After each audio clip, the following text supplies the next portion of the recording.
Hello goddess, namaste. This video is about root chakra crystals to strengthen, to unblock, to heal. And the minerals are subtle, so not everybody vibes with them. So if you don't vibe with stones and crystals, then this video may not be for you. But if you do, you want to learn which ones might be supportive for your root chakra, then this is the video to watch. This is part 2.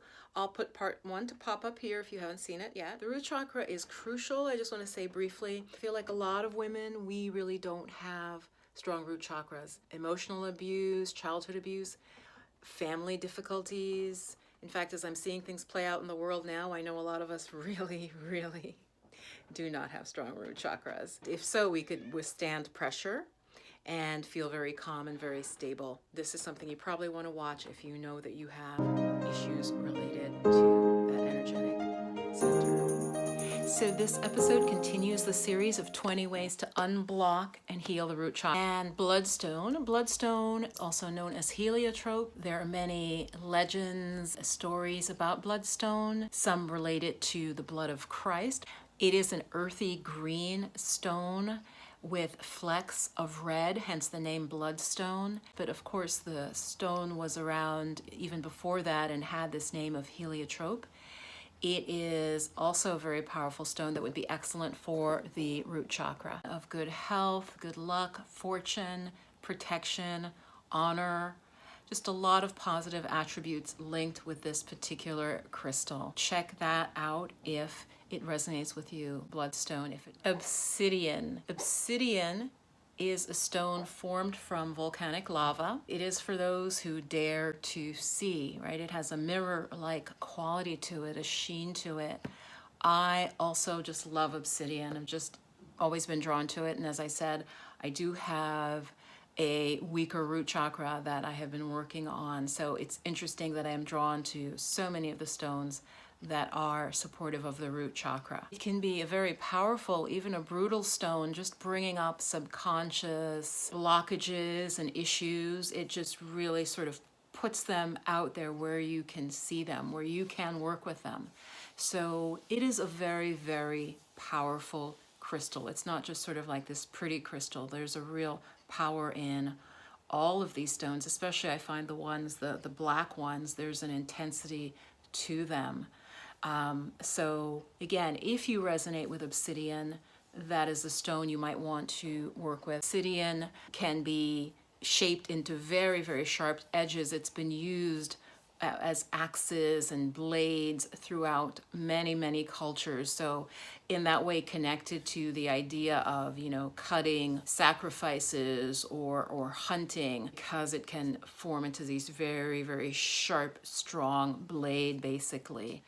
Now, also, I want to mention Apache tears. That's a stone I have just started collecting, and it is a form of obsidian. It's supposed to be a little bit gentler energetically. It tends to be a little rougher looking.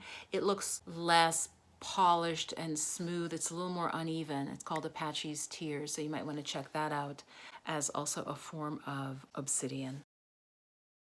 These are subtle. It's not like you're going to hold the crystal and suddenly throw away your crutches, you know, and start walking if you didn't walk before. What I find is if they're in close proximity to the body or on the body and you lay down with them, placed on the body or near the area, like for instance at the root chakra, I would lay face up, and because if you're working alone, it's hard maybe to place it right at the tailbone. What I would do is lay face up, and you could place it right up against the body, but laying face up, that might be easier for you to place it. And just rest, breathe, tune into the root chakra, and literally just let the stone do its work. Do that for about 10-15 minutes, but then, you know, get up slowly, have some water. Also, I forgot to say, you may want to go in with a question. So if you're working with a specific stone, maybe ask a question, how can I strengthen my root chakra?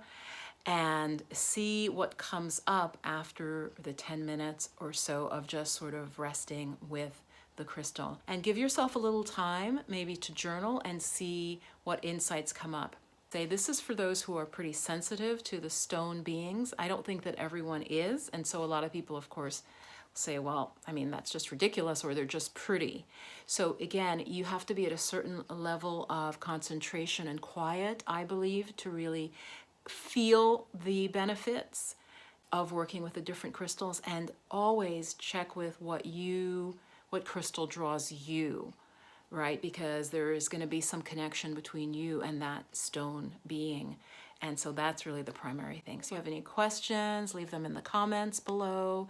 And actually, I have a question for you. Is there a crystal that you would like to recommend? And if so, for what specific chakra or problem? So share that. So, because maybe you have like, you use rose quartz or you use some other crystal. So let me know.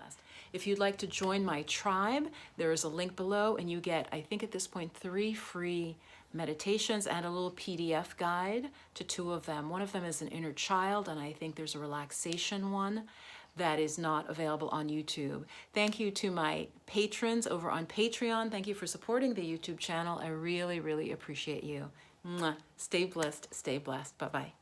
And as I mentioned in that initial video, which the link will be below too, I will always state what are the stronger ways of healing the root chakra. And the strongest way is still working directly with meditation, using the mantra, the bija mantra for the root chakra. That is the most powerful way to heal the root chakra. These other ways are supplemental. This can be a very powerful way for those who are sensitive to crystals though. So, give this a try if you naturally resonate with stones.